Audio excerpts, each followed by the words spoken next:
factors 1, 4, 5, 7, 9, 10, and 11 all in one broadhead. How is it possible, you ask? Stay tuned. Let me show you.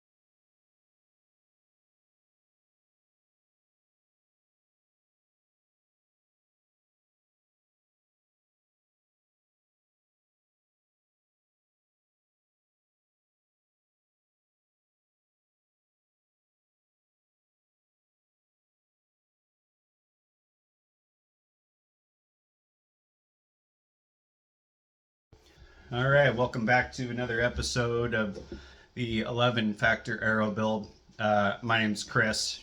So basically, what we're ultimately after is to try to replicate Dr. Ashby's 12 factors for arrow penetration or enhancing arrow penetration. I'm going to be using all factors except for factor number 8, which is shaft profile, or maybe factor 9, I can't remember. But I'm not using tapered shafts. Tapered shafts, for those of you that don't know, they're usually thicker and a higher spine towards the point end of the arrow, and they're thinner with less material and more flexible spine towards the rear. I may at some point decide to build an actual true 12 factor arrow, but just based on what I'm going to be doing here, and because honestly tapered shafts are pretty expensive, there's a whole other step with tuning that's involved in those, just because the more you take off the back end, the stiffer the spine is going to be. Some of them you can't cut off the back end, you must cut off the front end, because the back end is basically the hole for your inner diameter. It'll start at a 4 millimeter, so like a 166. And if you take away weight off the back of the arrow, it kind of gradually gets bigger and bigger. So you start having issues finding components like nocks or pin bushings that you would use on the back end that are going to stay there. You can, basically epoxy them in there, but you need to epoxy them in there completely centered. There's just a whole other process that's involved there. And because a lot of them come in, like I guess around like a 300 to maybe a 340 spine, or like a 430 spine, which obviously changes depending upon which end you cut them from. Out of my setups, there's just not enough spine there to be able to get perfect arrow flight. And so if I do that, it'll be with a traditional type bow, which we may do later on, just to kind of show you guys that process. And I've never actually built a true 12 factor arrow. As it is, this is going to be my first time, kind of building an 11 factor arrow. I've always used kind of bits and pieces of those factors, but what we're after here is just basically maximum penetration. The attraction to a tapered shaft, basically, as if this is the animal that you're shooting, this is hide, and my finger here, represents your arrow. As it passes through a medium, obviously you cut tissue, breech bone, all that kind of stuff. But as the arrow continues to pass, obviously my finger tapers the wrong direction. But if the shaft profile tapers down, as that wound is essentially trying to close up, your arrow's passing through it. And by having a shaft that kind of gradually tapers narrower and narrower, it helps to promote penetration. When talking with Doc Ashby, in person, basically the results that he'd seen, and obviously you need to know, right, if you get full pass through on something, you can't measure how effective it was, okay? You need to be able to stop the arrow to be able to actually measure how much penetration gain that you got. And I believe that, if I recall correctly, it was around 8%. If it's different than that, I will put it on screen right here. But 8% increase in penetration. There's a lot of argument back and forth between does the 12 factors actually apply in a compound bow setup, because Doc Ashby was shooting a traditional bow, and the answer to all of that is yes, it does apply. In case any of you guys are unfamiliar, Doc Ashby had a back injury and has had surgeries. and he's not physically able to pull Lady, which was his homemade traditional bow, long bow that he used to use. He's actually gifted it to somebody. The Ashby Bow Hunting Foundation still exists, and the reason for that is because Rob Nielsen, who is the current president of the Ashby Bow Hunting Foundation, an all-around great, fantastic, awesome guy. Actually, as I make this video, he is currently in Africa. I don't want to spoil any of the Ashby bow hunting, information or anything like that. So I'll keep other details and stuff private at this point and let them share the results. But basically, what Rob Nielsen's been doing is he's been doing all of the testing that Doc Ashby did, okay, but doing it with a high energy compound bow. My understanding is too that there's even some crossbows involved, and what they're finding is speed doesn't really make a difference. If anything, and this is a part of Ashby's reports, what he noticed is bows that shoot higher draw weights above 70 pounds, they're starting to notice a decrease in penetration. After talking with Doc, because they haven't been able to find out exactly what the reason is, the suspicion or the working hypothesis at this point is, the faster a projectile moves, the more drag it creates in atmospheric pressure. Our atmosphere is 14 psi of pressure, basically. Under normal conditions, that's just oxygen, all that kind of stuff, and that's a medium that the arrow has to pass through. And so the physics tells us the faster an object moves, the more energy it has to lose, because it's going quicker, right? Nobody can argue that. It's physics. You can't argue any of that. That's also why if you watch a lot of Troy's videos and he starts working with the lab radar, you start to see, things like speed erosion. So basically, he's got videos where I believe it was a 589 grain arrow has more momentum at 60 yards than I believe it was like a 420 or 450 grain arrow at launch at the bow. So take that in for a second, okay? If you've got a deer in front of you at point blank range and you can put the tip of your broadhead right on him and you let that arrow go, with a 450 grain arrow, you have less momentum than an arrow that is 150 plus grains heavier at 60 yards. Momentum is your penetration, potential through a medium. Momentum is represented in slug feet per second. I know out of this setup that I'm going to be running, I've got 0.7 slugs. There's another way you can do things by multiplying things by the mechanical advantage of the broadhead to find out what your true arrow penetration potential is. We'll probably go over that in a later video, but basically just running the numbers, following basic rudimentary math and physics that nobody's been able to disprove since Newton died, hundreds of years ago, okay? Actually, I don't know exactly what date he died, so don't quote me on that. But this is ultimately why we're doing what we're doing. And following, along the 12 factors, if you do all of these 12 factors, measuring the actual penetration into an animal by stopping the arrow, okay, has yielded 200 to 300% additional penetration. There's a lot of information there, and a lot of it's kind of bouncing around. So if any of this stuff that I'm representing is incorrect, I will actually do the research when I'm editing this video and actually flash those numbers here on screen for you, along with where you can find them for yourself, okay? The thing about the Ashby Bow Hunting Foundation, they're not sponsored, they're not promoted, they're not getting kickbacks from anybody or anything, okay? All of this information is data points that Doc Ashby and Rob Nielsen have collected over multiple decades. Doc Ashby's study himself was 27 years, thousands of animals killed, measuring arrow performance in large game like Cape buffalo. There were some rhinos involved, all kinds of stuff, right? Animals that none of us will probably never be able to hunt with a bow. The fact that he could do it with traditional archery gear, and yes, he did do compounds as well, but traditional archery gear, but we can't get full pass-throughs on whitetails using a high energy setup that's launching an arrow at 300 plus feet per second. That's got to tell you there's something wrong here, right? I mean, common sense, regardless of where you fall in the heavy versus light arrow argument, right? Just think about that for a second. Everybody knows compound bows are more efficient, right?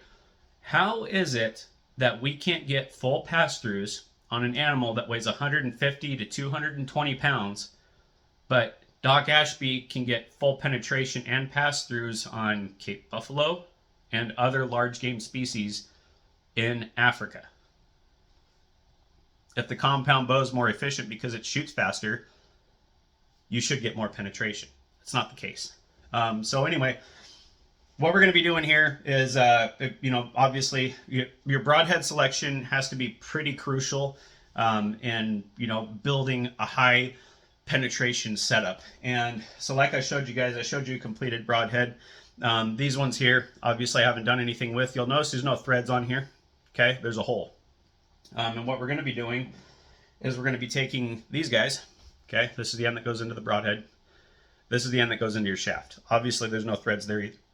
What we're going to be doing is we're going to be building these together like so. And we're going to be spin testing them to get perfect, rotation, no wobble. And I'm going to be sharpening these. These come pretty sharp out of the box. Let me just actually do this. These do come pretty sharp out of the box, but type of edge bevel and edge finish are part of the factors. So we want them to be as sharp as possible. I haven't sharpened these yet. You can see it actually cuts pretty cleanly. There's like a little jagged edges and stuff like that. But what we're going to be doing is after I build these, and these have had a chance to cure, we're going to be basically sharpening them, stropping them, and getting them ready to go. And then what you'll see me do in a later video is actually building the hunting arrows out of these. I'm going to have two different types of hunting arrow this year. I don't just shoot elk. I know that because all my arrows are going to be north of 650 grains, I actually believe it's going to depend. I'm going to do a vein tuning thing and stuff too, to try to get as much FOC as I possibly can and still maintain perfect arrow flight. But I know I'm going to have way, way, way more than I need for killing deer, blacktail in this area and stuff like that. And I wanted to pick up some of these. So these are Troy's RF, 2 Ranch Fairy 2 broadhead. They're really, really well made. I also put bleeders on them. Okay. And then this is the insert system. And so what I've done here, if you guys recall from the previous videos, my total point weight with these broadheads is 392.6 grains. This here also is 392.6 grains. You can tell you can make these cuts here. Then I've kind of rounded some of the material because as the shaft comes to a hard impact, if that shaft is walking like this around a hard edge, it can crack the shaft, and we can't have that because we need structural integrity, right? So I made these the exact same weight.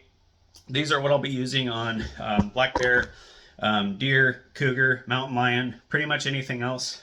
They would work fantastically for elk too. I know that they would. It's just I'm spending all this time trying to make a video about these here. And so these are what I'm planning on shooting elk with this year. My wife will be doing the same thing. She's got the 190 grain ones. These are 225 grains. But she will also be using these Ranch Fairy 2s, probably minus the bleeder blades, unless I can play with the weights and stuff to get them to replicate out with her tough heads. She'll be using those on deer and black bear and stuff too. So I'm gonna get set up. I'm gonna show you guys how to build these tough heads. My monologue and my rant is over. Just my thoughts and my opinions. And I think anybody with, not casting shade on anybody, but anybody that can objectively remove their emotions from a heated topic and think about things with some form of semblance of mental clarity, common sense, and reasoning would probably agree with a lot of what I've said here, which is ultimately why I'm doing this. So let's go ahead and get you set up. Let's get these things built, and we will get this show on the road. Alrighty, so some of the stuff that you guys are going to need, you see me cut these in a previous video. You're going to need one shaft with nothing on it. This is going to be for spin testing purposes, right? You're also going to need, obviously, your broadheads, and you're going to need these adapters. So these I picked up from Ethics Archery. There are other, places that you can get these, but these are the Tuffhead glue-in adapters. They also make a threaded adapter where basically you glue this end in, but this end has threads if you wanted to use a traditional, kind of a componentry on the front end. After talking with Doc, they've had examples where threads have failed on hard impacts. So I'm trying to eliminate that, and that's why I'm doing the glue-ins.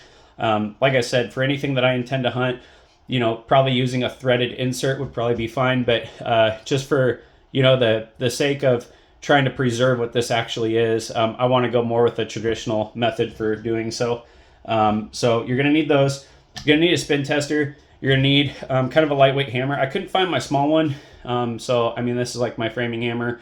whatever you choose, right? Don't grab something that has like texture on the front here, because when we go to actually strike the back end of this, you know, to kind of drive it into the broadhead, it can mess that back end up. I haven't cut these down to the weight that I need them yet. I usually do that after I put them together. That way I can get them all completely uniform. But if you're intending to use these like full length, if you damage any of that back part there, it can damage the inside of your carbon, so we want to avoid that. You will need some acetone. I've already kind of done this part, I should have shown you, but you will need some acetone. I recommend cleaning that out. Sometimes there's like some Cerakote or whatever that's kind of overspray or debris and stuff that's in here, and it can kind of cause things to not quite square up. And then any debris that's in there obviously will get in the way of the JB Weld doing its job, which brings me to the next thing you'll need.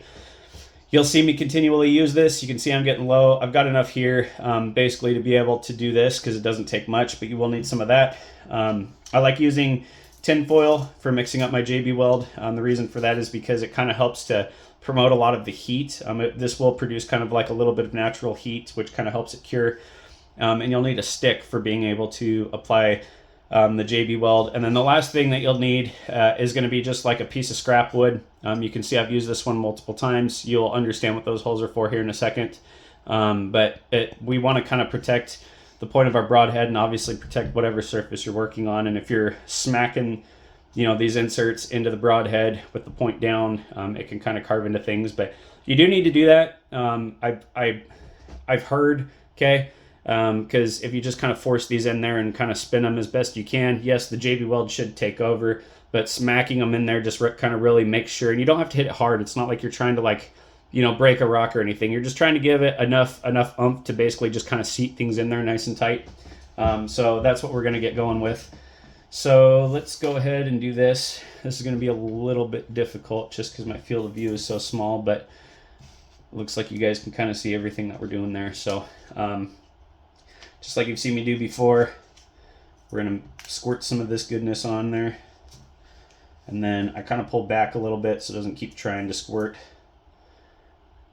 And like I've said, the black end, you can see this little knob here is black, this one's gray. Make sure you're putting it in the correct side, because if you don't, that can mix up and you will never, ever, ever get that out of there. So let's go ahead and get this mixed up. And just like you've seen me do before, even parts, mix it really well. It should be a nice kind of an even gray color. This is going to be the easiest part of this process. You know, the rest of it's going to take a fair amount of work, so we just want to make sure we're doing things correctly. And then I will kind of rub that off there to get whatever buildup was on there put on, because we don't want to introduce that onto our componentry or our hardware. And we are now good to go. So like I said, I've already cleaned these out, but we're going to take, this is the way I like doing it. I like taking basically one pull up of this. Okay, it's not, you can see it's not really a whole lot, and I don't stick it right near the top. I kind of go down in there, probably about a ½ inch or so, and kind of swirl that around. Then I set my broadhead down, and I'm going to grab this guy, and now I'm going to apply it because it's going to work its way up. I'm going to apply it basically to like, the second or third cutout here. And it doesn't really take a whole lot of this stuff either. As it is, that's probably more than I'm going to need. But we're just going to kind of wipe that on there. And just for good measure, because I got a little more than what I had intended to, we're going to work it up past that a little bit. Just because we want this, these are tapered, and they're made to be tapered to these, but you want to make sure you're getting a good application of JB Weld on there. And then as we kind of insert this in there, we're going to kind of spin it. And what I do is, because I can feel that there's like metal on metal in here, you can kind of feel like a little bit of a crunching when you do that. We're going to look, and you can see we got some worked up there, but it looks like we could probably use a little bit more. I like to see it kind of coming out of the top of this. I'll show you what I'm talking about. So we'll just go ahead and rub a little bit of that on there. And we will spin it and insert it. There we go, that's what we're looking for. Now, when you're spinning this, don't really give it a whole lot of pressure. Just kind of let it seat itself. And then I keep spinning and kind of get it as tight as I can by hand. And you'll see there's a little bit of JB weld that kind of worked its way up right there. Okay. That's ultimately going to be what we're after. I'm trying to turn this so you guys can see, but it's hard to make out on camera. There's a little bit of JB weld that's kind of working its way up above that, wider section there in the collar. So we're going to kind of spin it down, and then this is what I was talking about with the hammer. You don't need to give it a lot. I like just giving it like 3 to 4 little wraps on it. And then we're going to make sure there's no JB weld or anything here. It's kind of get all over the tip of our carbon. But we're going to stick this in, and we're going to take it and set it up on our arrow spinner, which just collapsed on me. That's really cool.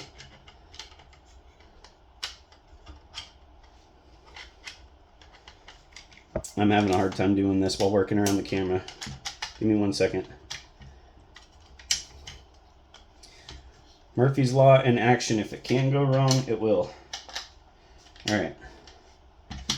There we go. So we're going to set this up. And just like we do with any other arrow that we build, we're going to spin it. You see that wobble that's on there? We're going to need to identify what end that's coming from. So you can see where the wobble is. And so what I'm going to do is I'm going to kind of line it up with this straight edge that's back here on my archer's mat. And I can tell the side that's up right now is my high side. So we're going to pull this out. And I just do this right here. I set it. So basically the high side is up, and then I just take this hammer, kind of hold it down, make sure not to cut yourself before we really kind of drive that in there, and just give it a few taps.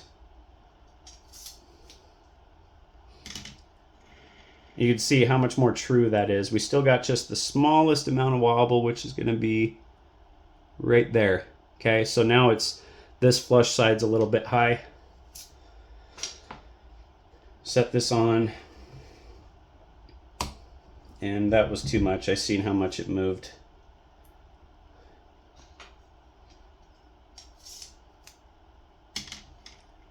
Yeah, our wobble just got worse. So this happens. This is why you kind of have to sometimes take a little bit of time. So now we're a little bit high this direction too.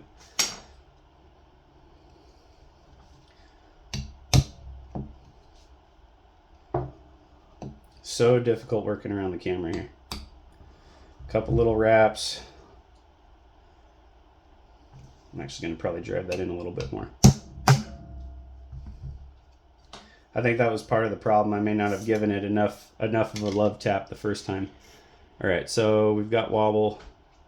This end is our wobbly end. Just like we did before, we're going to set her on here. Give her a little tickle, and I'm going to give her a little tickle this way too, just because I think that's where some of the problem's coming from.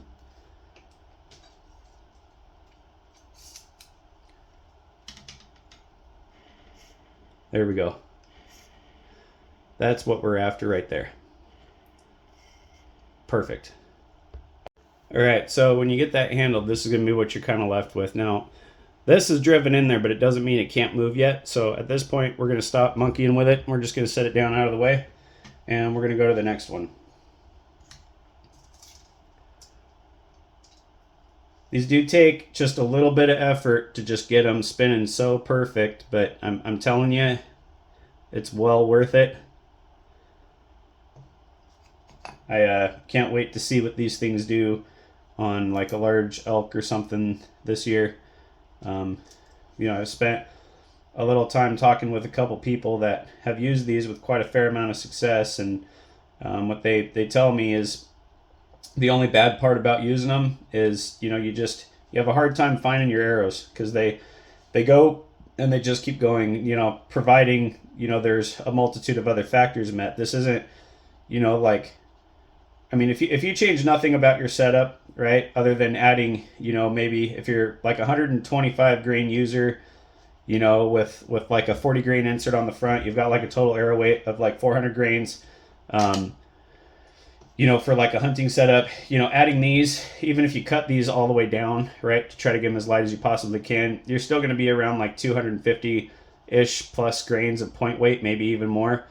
Realistically, you're going to be adding maybe 125 grains. I mean, if you get in that ballpark of like 550 with just using these and changing nothing else, At that point, you're probably pretty good for most of like the United States type game that you would hunt. There's never been a problem where somebody was like, man, I lost that deer because I got too much penetration. So we got lucky there. Sometimes when you put these on, you go to spin them, they're going to spin perfect. That happens all the time. So this one right here, we're good to go. So we're just going to take this guy off, and we're going to set him out of the way. And now we're on broadhead number 3.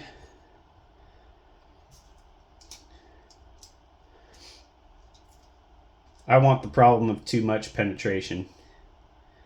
I think those sound like good problems to have.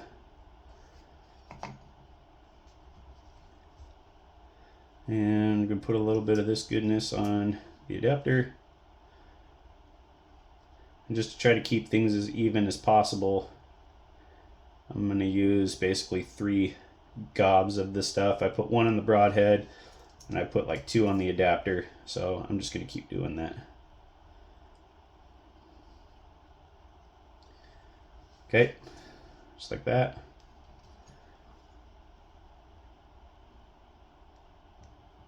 Spin it down, get it kind of finger tight. This one I got a little bit of extra stuff coming out of there, so we want to clean that out as best as we can.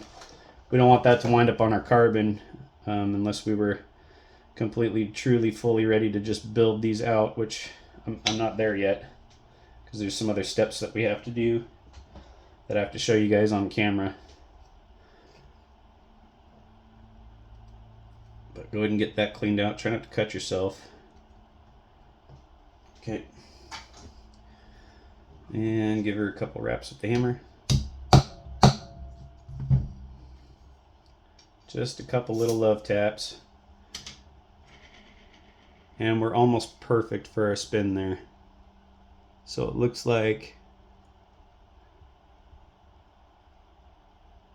there's my high side right there.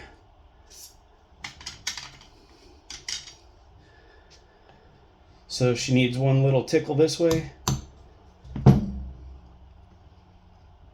And one little tickle this way. And we'll see how she spins now. They really don't take much. That is until you've really sent those things in there. Yeah, so there we go. Maybe just a little high right there. It's worth getting the wobble out before it seats up on you.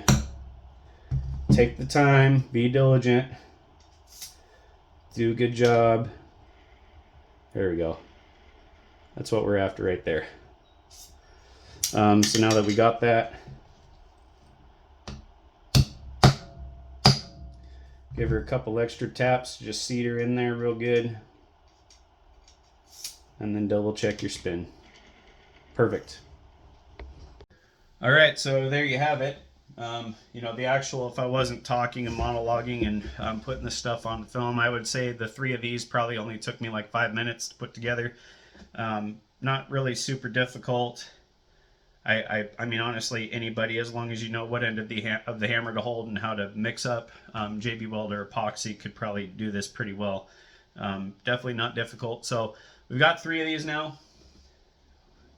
2, try not to cut myself, and 3. Obviously, they're all still full length, so we're going to need to get these down to the correct size to match the other ones, which are in the package over there. I don't really care to open them at this moment, but we'll be cutting them somewhere in the neighborhood of like right here, rounding this off, so then that way we can use them, and we will also do sharpening and stuff on these. So I'm gonna wait for this to dry. It'll probably be tomorrow when we do the sharpening and the cutting, but I'll show you guys that process, and we will see you on the next one. Thank you.